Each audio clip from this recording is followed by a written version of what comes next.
khăn theo cuộc chơi theo cái xài một ly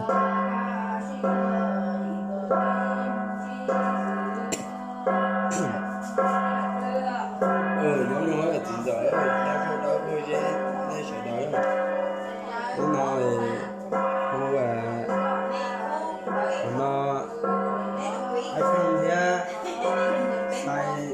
sai lời thế thì nó sai lời đi đó đi không mà đây trở lại từ lúc là cái mất tụi chị tao mất từ lúc cả sẽ là mất tao từ lúc giống hỏi giờ nếu bây giờ là chị nhiều chị khu khu là nó chơi khu có cái khu giờ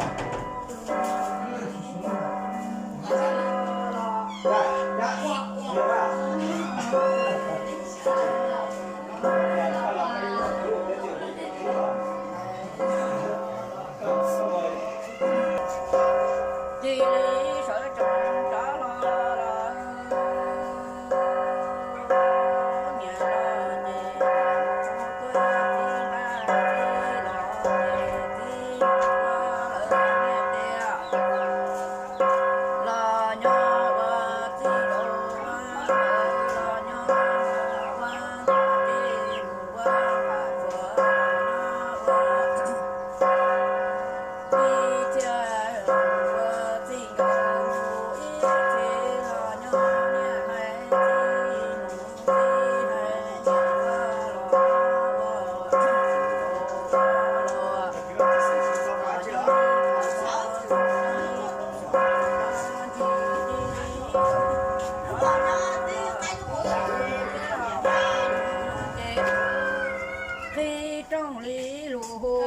mẹ hồ plei hồ chạy theo hồ phân theo theo hồ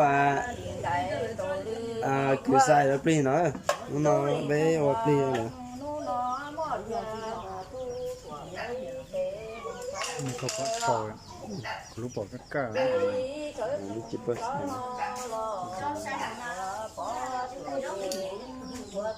em bé ở nhà hồ là plei dạ của một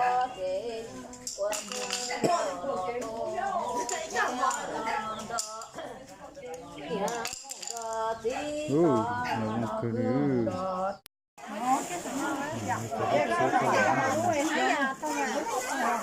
cắt trầu tóc đó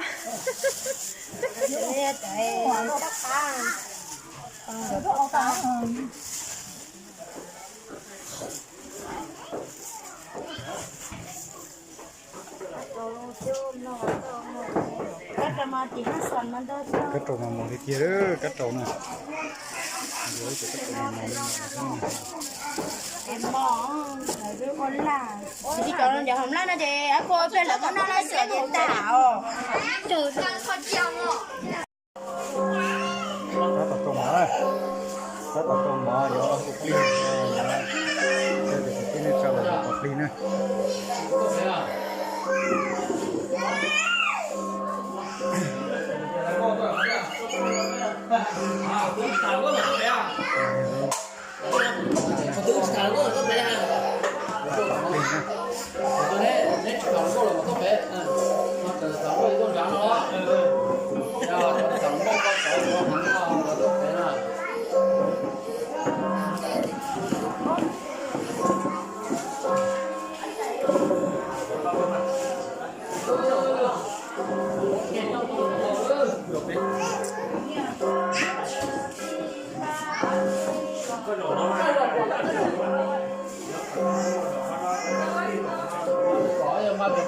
Cú mẹ ấy lòi tôi dùng là cái gì rồi sao? Sao lại bây giờ đấy? Đâu bây giờ lên chụp lại được. Mẹ ơi, sợ, chúng ta sợ, sợ, sợ chân, sợ.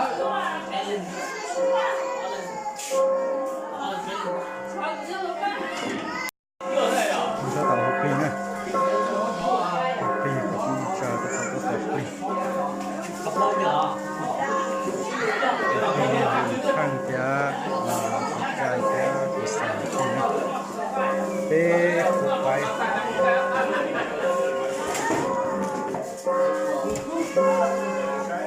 Hộp to.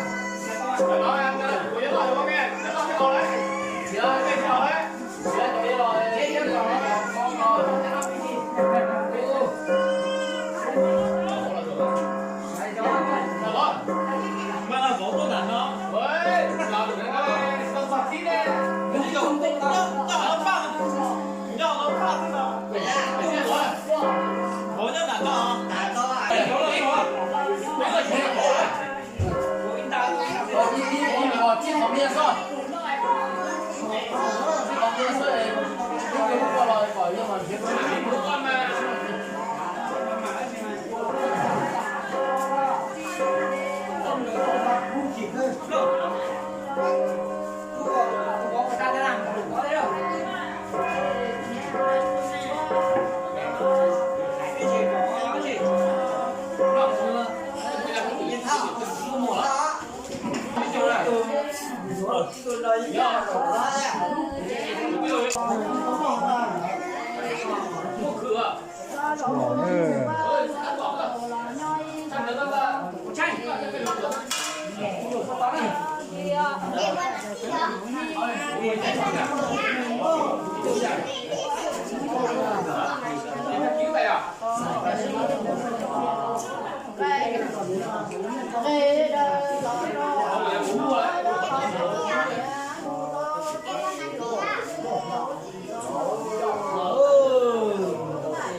Đừng gì đánh hướng rồi đấy kìa sao?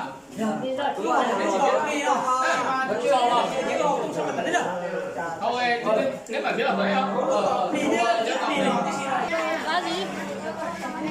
Đổ la đấy.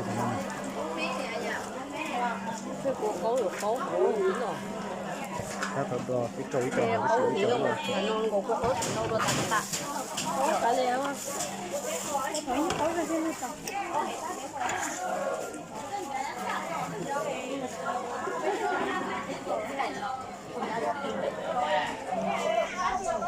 이거는 저거 주지.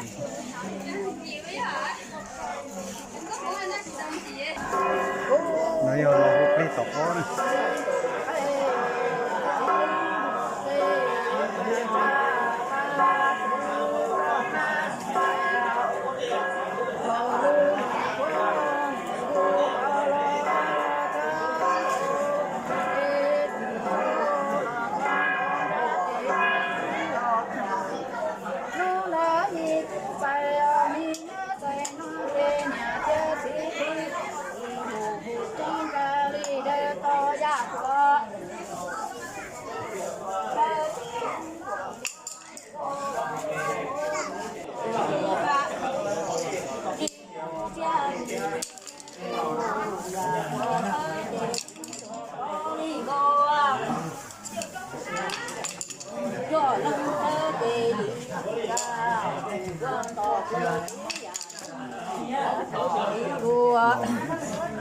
Lòng đó tí nhang cơ lòng đó tốt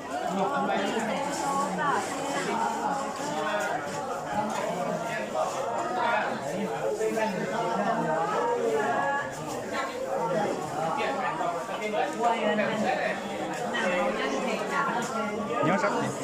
Để cho tao làm nữa.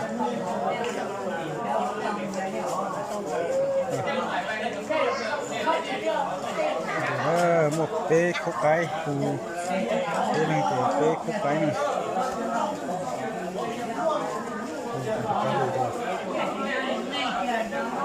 subscribe cho kênh Ghiền Mì Gõ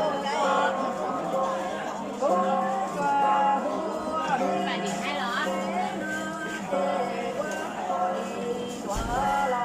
hấp dẫn.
lấy một con cho nó không phải nó nhớ cái tài rồi nó cũng không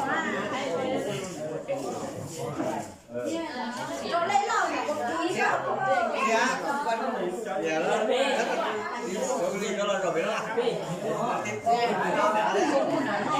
Dạ.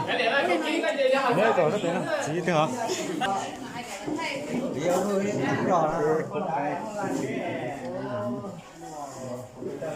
Xay chơi.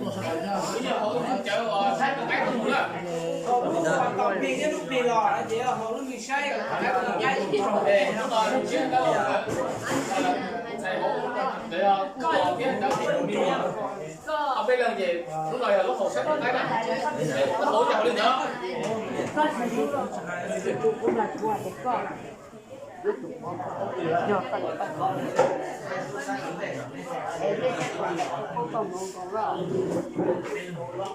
Bố của gì?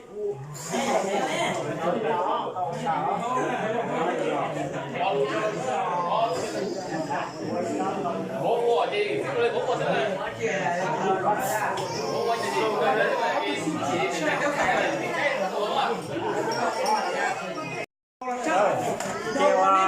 nó sợ thành đấy hai tao chơi lo cái vô lối dân có vô bò họ đâu khó thể nó chỉ lo chỉ số cái sai chỉ số đấy có sai thì có sai có thể bỏ lên đó thì như ta chỉ nó này cho cái nó đi làm bảo cho luôn là mẹ ông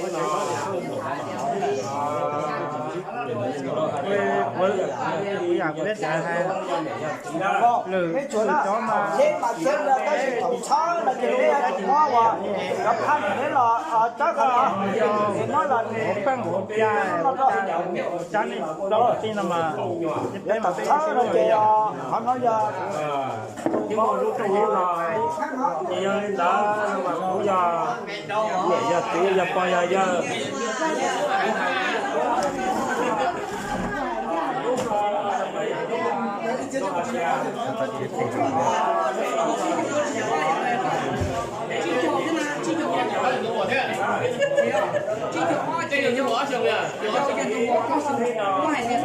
sở tình cho các tàu chế đi tàu chọc cú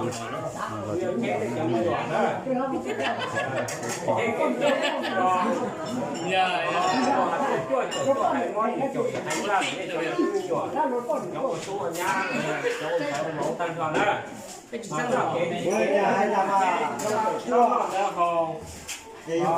thế là nó cái cũng giờ coi giờ cũng giờ ba ta cũng để nó tuổi thế rồi mà các để con tới nước để tiền giờ nó sẽ sọc tuổi thế chúng ta làm có cái hải đa của nó thế cái tiền lô bỏ xa thế chúng ta muốn bỏ tháo một cái tiền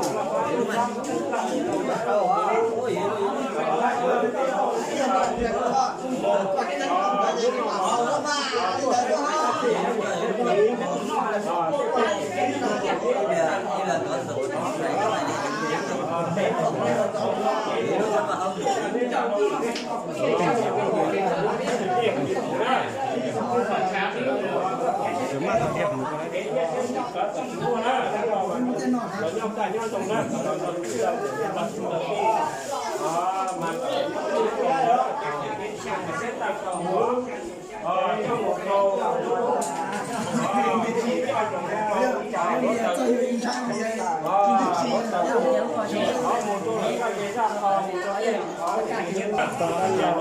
ระยะปูเย็น 6 ปีนะ เป็นเงินเป็น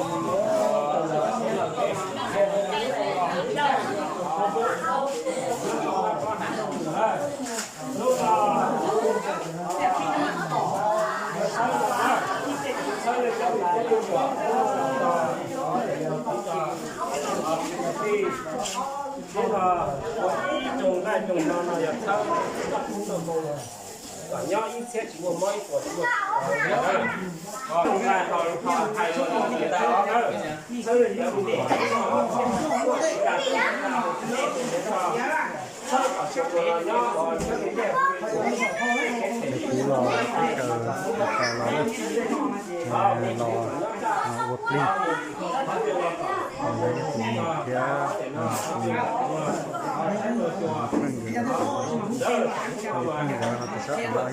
xài ở phía trái cái cùng xài đó là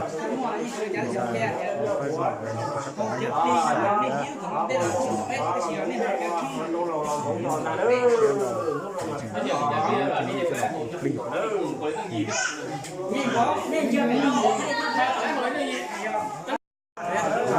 bạn sau khi trường ta chơi và chính là lại là chơi lại còn đây thì là đơn thì nó sẽ không chỉ là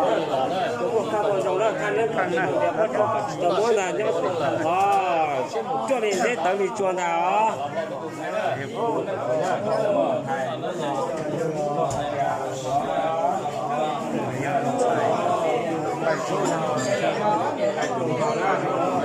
chơi